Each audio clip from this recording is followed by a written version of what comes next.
শয়তানের একটা বড় প্ররোচনা থাকে মানুষের ক্ষেত্রে, যে শয়তান মানুষকে ওয়ালা উমান্নিয়ান্নাহুম, দুনিয়াবি লোভ লালসা, দুনিয়ার মূল্য, যে কয়েকটা অস্ত্র দিয়ে শয়তান মানুষকে ধ্বংস করে, তার একটা দুনিয়া, একটা নারী, 2 কান, 2 চোখ, জিহ্বা, 2 হাত, 2 পা, এগুলো হচ্ছে শয়তানের বড় বড় অস্ত্র, যেগুলো শয়তান ইউজ করে, ব্যবহার করে মানুষকে পথভ্রষ্ট করার জন্য, সিরাতে মুস্তাকিম থেকে দূরে নিয়ে যাওয়ার জন্য।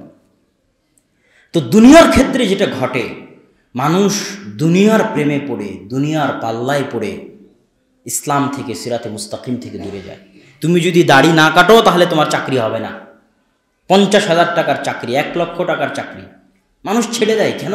দুনিয়ার ভয়, রিজিকের ভয়, রুজির ভয়, কি খেয়ে থাকবে তার ভয়। ব্যাংক থেকে সুদ নিতে হবে, লোন নিয়ে বাড়ি করতে হবে, না হলে বাড়ি হবে না। বাড়ি দুনিয়ার জিনিস। শয়তান মানুষকে প্ররোচনা দেয়, দুনিয়ার প্ররোচনা, নারীর প্ররোচনা দিয়ে, 2 চোখ, 2 কান, জিহ্বা, 2 হাত, 2 পা, এগুলো দিয়ে শয়তান মানুষকে ধ্বংস করে। তো এই দুনিয়ার বিষয়ে একটা জিনিস আমি সব বক্তব্যে বলার চেষ্টা করি, বিশেষ করে দাওয়াতি সফরগুলোতে। আজকের বক্তব্য বলি যে মানুষ যখন অন্যায় পথে আরাম আয়েশে থাকে, অন্যায় পথে আরাম আয়েশে থাকে, সুদের টাকায় আরাম আয়েশে আছে, ঘুষের টাকায় আরাম আয়েশে আছে, অন্যের জমি দখল করে আরাম আয়েশে আছে, অন্যকে হত্যা করে আরাম আয়েশে আছে, অন্যের উপর জুলুম করে আরাম আয়েশে আছে, তখন শয়তানকে মানুষ প্ররোচনা দেয়, এই দেখো অমুক তো খারাপ কাজ করে খুব ভালোই আছে, তুমি এত ভয় পাচ্ছ কেন? তুমিও আগাও, তুমিও ভালো থাকবা। অযথা তুমি 5 ওয়াক্ত সালাত আদায় করতে গিয়ে, হারাম থেকে বাঁচতে গিয়ে বউ বাচ্চাকে খাওয়াতে পারো না, ভালো স্কুলে পড়াতে পারো না, ভালো জামা কিনে দিতে পারো না। দ্রুত আসো, এই রাস্তাটা মজার রাস্তা, এই রাস্তায় আসো।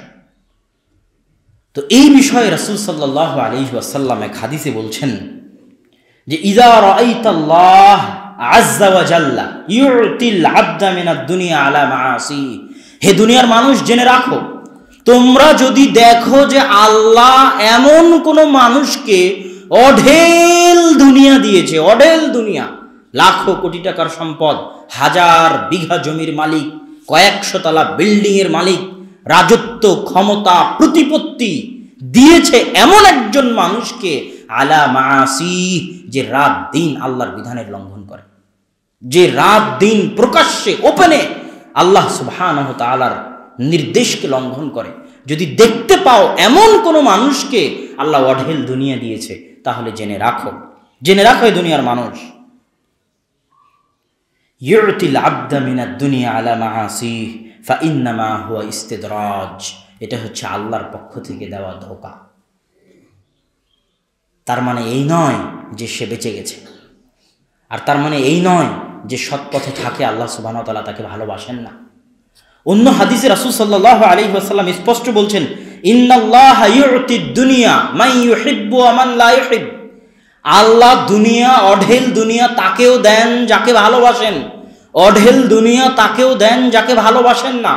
আল্লাহ ফেরাউনকেও ক্ষমতা দিয়েছেন তাকে ভালো না বাসার পরেও, আল্লাহ সুলাইমান দাউদকেও ক্ষমতা দিয়েছেন ভালোবাসার পরেও, আল্লাহ কারুনকে অঢেল সম্পদ দিয়েছেন ভালো না বাসার পরেও, আল্লাহ দাউদ সুলাইমানকে অঢেল সম্পদ দিয়েছেন ভালোবাসার পরেও। তাহলে অঢেল সম্পদ, ক্ষমতা, প্রভাব, প্রতিপত্তি আল্লাহ যাদের ভালোবাসেন তাকেও দেন, যাকে ভালোবাসেন না তাকেও দেন। কিন্তু আল্লাহর ইবাদত করার সুযোগ, ঈমানের উপর টিকে থাকার সুযোগ, সিরাতে মুস্তাকিমে থাকার সুযোগ, রাতে উঠে আল্লাহর ইবাদত করার সুযোগ, সকালে কোরআন তেলাওয়াতের সুযোগ, দ্বীন ইসলামের জ্ঞান অর্জনের সুযোগ, ফজরের সালাত জামাতে আদায় করার সুযোগ আল্লাহ একমাত্র তাদেরকেই দেন যাদেরকে তিনি ভালোবাসেন। আল্লাযীনা আন'আমতা আলাইহিম, সিরাতে মুস্তাকিম কাদের দেন? যাদের আল্লাহ দয়া করেন, অনুগ্রহ করেন। তাহলে আপনি যে অন্যায় পথে আছেন, ওই অন্যায় পথে থাকাটাই আপনার জন্য আল্লাহর পক্ষ থেকে সবচেয়ে বড় শাস্তি, যে আপনি আল্লাহর দরবার থেকে বিতাড়িত, আল্লাহর রহমত থেকে বিতাড়িত, আল্লাহর সাথে আপনার কোনো সম্পর্ক নাই, আপনি ইতিম, আপনি সুদ, ঘুষ, অন্যায়, অনাচার, জেনা, ব্যভিচারের মধ্যে লিপ্ত আছেন। এটাই আল্লাহর পক্ষ থেকে সবচেয়ে বড় শাস্তি, যে আল্লাহর দরবারে আপনার স্থান হয়নি, আল্লাহর সাথে সম্পর্ক তৈরি করার আপনার সুযোগ হয়নি, আল্লাহর ভালোবাসা পাওয়ার আপনার সুযোগ হয়নি। আর এটাই ওই ব্যক্তির জন্য সবচেয়ে বড় দয়া, যাকে আল্লাহ সুবহানাহু ওয়া তাআলা তার ইবাদত করার সুযোগ দিয়েছে। এই জন্য কেউ যদি আলহামদুলিল্লাহ বলতে পারে কোনো শুকরিয়া আদায় করার ক্ষেত্রে, তো এই আলহামদুলিল্লাহ বলতে পারাটাও আল্লাহর দয়া। এই দয়ার আবার কি দিয়ে শুকরিয়া আদায় করবে? কয়জন দুনিয়াতে আলহামদুলিল্লাহ বলতে পারে? কয়জন? এই আলহামদুলিল্লাহ বলতে পারাটাও কি আল্লাহর দয়া, আল্লাহর রহমত। মানুষ আল্লাহর রহমত ছাড়া পরকালে মুক্তি পাবে না। আমল দিয়ে মানুষ পরকালে মুক্তি পাবে না। নবী রাসূল থেকে শুরু করে সাধারণ মানুষ থেকে শুরু করে সবাই কিয়ামতের মাঠে মুক্তি পাওয়ার জন্য আল্লাহর দয়া এবং রহমতের মুখাপেক্ষী। তা আমরা যেন আল্লাহর রহমত, কিয়ামতের মাঠে যেন আল্লাহর করুণা দৃষ্টি থেকে বঞ্চিত না হই। আল্লাহুম্মা আমিন। তো সম্মানিত উপস্থিতি, আমরা আলোচনার শেষের দিকে চলে এসেছি। আমরা বলেছি শয়তান মানুষকে আক্রমণ করে যে কয়টা রাস্তা দিয়ে, সেটার মধ্যে আমরা দুনিয়ার কিছু আলোচনা করলাম। 2 চোখ আর 2 কান, এই বিষয়ে একটা হাদিস আপনাদের সামনে বলে আজকের বক্তব্য শেষ করব।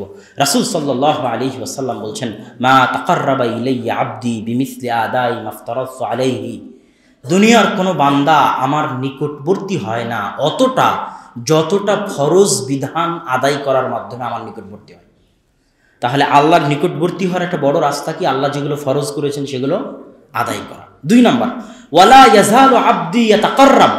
আর একটা বান্দা ফরজ বিধান আদায় করার পরেও আমার নিকটে আসতেই থাকে বিন নওয়াফিল, নফল দিয়ে। নফল সিয়াম, নফল সালাত, তাহাজ্জুদের সালাত, সোম বৃহস্পতিবারের সিয়াম, মাসের 3 দিনের সিয়াম, 12 রাকাত সুন্নাত, তাহাজ্জুদের সালাত, কোরআন তেলাওয়াত, নফল দিয়ে একটা বান্দা আমার নিকটে আসতেই থাকে। হাত্তা উহিব্বাহ, এমনকি আমি আমার ওই বান্দাকে ভালোবেসে ফেলি।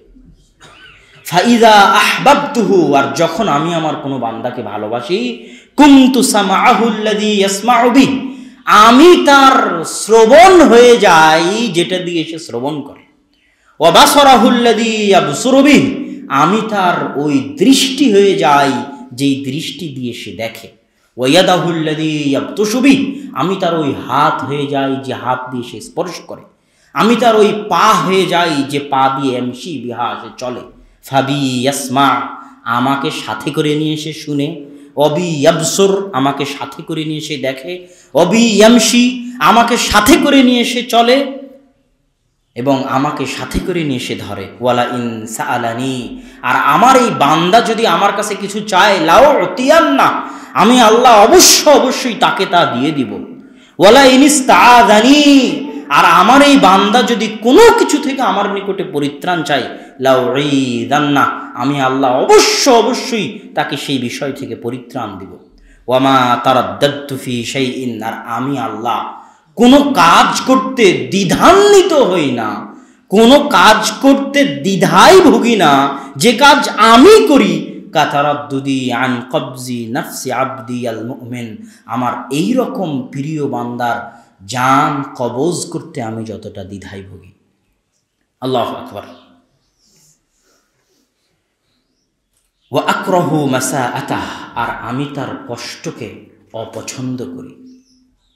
এবং এই ধরনের বান্দাদের যদি কেউ কষ্ট দেয়, তাহলে আল্লাহ সুবহানাহু ওয়া তাআলা তার বিরুদ্ধে যুদ্ধ ঘোষণা করেন। তাহলে শয়তান প্রবেশের যে রাস্তাগুলো, আমরা এই হাদিস বলে যেটা বলতে চাচ্ছিলাম, যে শয়তান প্রবেশের রাস্তা 2 চোখ, 2 কান, 2 হাত, 2 পা, এগুলোকে যখন কেউ হেফাজত করতে পারে ওই সমস্ত কাজ থেকে, যে সমস্ত কাজ আল্লাহ পছন্দ করেন। কেননা একটা অন্তর দিয়ে 2 জনকে ভালোবাসা সম্ভব নয়। আপনি শয়তানকেও ভালোবাসবেন, আল্লাহকেও ভালোবাসবেন, এটা হতে পারে না। যেই কান দিয়ে আপনি গান শুনবেন, ওই কান দিয়ে মৃত্যুর সময় লা ইলাহা ইল্লাল্লাহ বলা আপনার জন্য নসিব হবে, এটা হতে পারে না। ওই কান মৃত্যুর সময় লা ইলাহা ইল্লাল্লাহকে অপছন্দ করবে। যেই চোখ দিয়ে আপনি দুনিয়াতে নগ্ন নারী দেখবেন, ওই চোখ দিয়ে আপনি পরকালে জান্নাতের হুরদের দেখবেন, এটা হতে পারে না। যখনই আপনি শয়তানের এই প্রবেশের রাস্তাগুলোকে আল্লাহর জন্য ওয়াকফ করে দিবেন, কান দিয়ে আল্লাহ যা অপছন্দ করেন তা শুনবেন না, চোখ দিয়ে আল্লাহ যা অপছন্দ করেন তা দেখবেন না, অন্তরে শুধু আল্লাহর ভালোবাসা থাকবে। লা তুশরিকু বিল্লাহ ফিল মুহাব্বা, ভালোবাসার ক্ষেত্রে যখন আল্লাহর সাথে কাউকে শরীক করবেন না, এককভাবে আপনার দুই চোখ শুধু আল্লাহকে ভালোবাসবে, আপনার দুই কান শুধু আল্লাহকে ভালোবাসবে, আপনার দুই হাত শুধু আল্লাহকে ভালোবাসবে, আপনার দুই পা শুধু আল্লাহ সুবহানাহু ওয়া তাআলাকে ভালোবাসবে, তখন আপনি এই স্তরে পৌঁছে যাবেন, যেই স্তরে পৌঁছলে আপনার মুখ দিয়ে যা বের হবে সেটা বাস্তবায়ন না করলে আল্লাহ লজ্জা পাবেন। এই স্তরে আপনি পৌঁছে যাবেন যেই কথায় হাদিসে বলা হয়েছে। তো সম্মানিত উপস্থিতি, শয়তান প্রবেশের এই রাস্তাগুলোকে আমরা হেফাজত করার চেষ্টা করি। আল্লাহ সুবহানাহু ওয়া তাআলা আমাদের সেই তৌফিক দান করুক। আল্লাহুম্মা আমিন।